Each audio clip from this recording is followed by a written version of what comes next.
견고한 미국 연착륙 가능성 높임. 전일 미국의 GDP가 매우 높게 나왔습니다. 미국 경제는 여전히 굳건해 보이고요. 이런 분위기라면 당연히 금리 인하는 3월에 하지 않겠죠? 아마 5월이나 6월로 미뤄질 가능성이 매우 높습니다. 그런데 연준 내부적으로 달러 유동성 부족에 대한 걱정은 하고 있는 것으로 보이고요.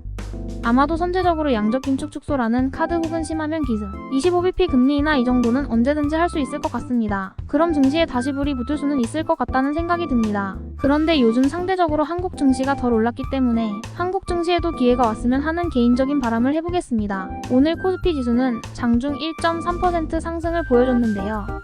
그런데 딱 이 자리가 장기 이평선인 121선 자리였습니다. 그래서 그런지 이 자리 맞고 아래로 떨어지면서 코스피는 결국 0.33% 상승 마감, 코스닥은 1.64% 상승 마감했습니다. 수급은 매우 좋았습니다. 코스피에서 외국인이 3,700억 원이나 쓸어갔습니다. 상승지수가 장 초반에는 약보합권에서 움직이면서 흐름 자체는 나쁘지 않았습니다. 그런데 오후 들어 갑자기 중화권 증시가 급락하더니 이에 동조하면서 코스피의 상승폭이 팍팍 줄어들었습니다. 그래서 1.3%에서 0.33%로 상승률이 확 줄어들었다고 봅니다. 반도체의 조정 필요성. 지금까지 한국 증시를 끄집어 올렸었던 것은 반도체였습니다. 그런데 오늘 새벽에 인텔의 실적 발표가 있었는데요. 이게 중요하다고 봅니다. 인텔 실적은 나쁘지는 않았습니다. 저는 실적을 딱 보고 나쁘지 않네?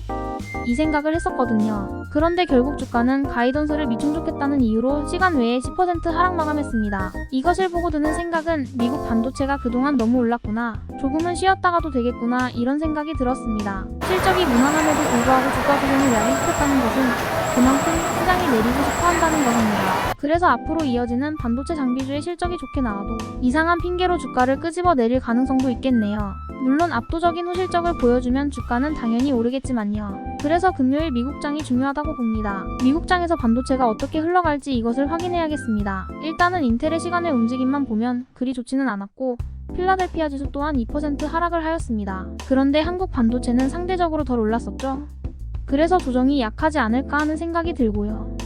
오늘 삼성과 한익이 모두 마이너스 1% 하락을 보여주면서 나름 잘 버텼다고 봅니다. 그리고 코스닥 반도체는 일제히 내렸지만 한미 반도체는 오히려 소폭 상승했고 HPSP는 소폭 하락하면서 나름 버텼다고 봅니다. 그런데 미국이 오늘 밤 안 좋게 마무리되었기에 차주 한국도 같이 떨어지겠죠. 한국 반도체는 상대적으로 강할 수는 있겠지만 당분간 재미는 없겠다는 생각은 듭니다. 그래도 아직 반도체는 끝나지 않았다고 보이고요.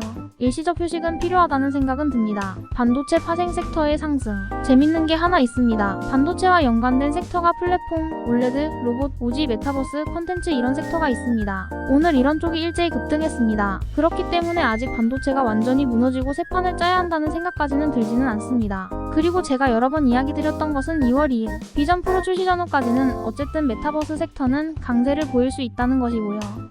시장 자체가 살아있다면 이쪽 섹터는 살아있을 겁니다. 오늘도 이와 맞춰 강세를 보였다고 보고요.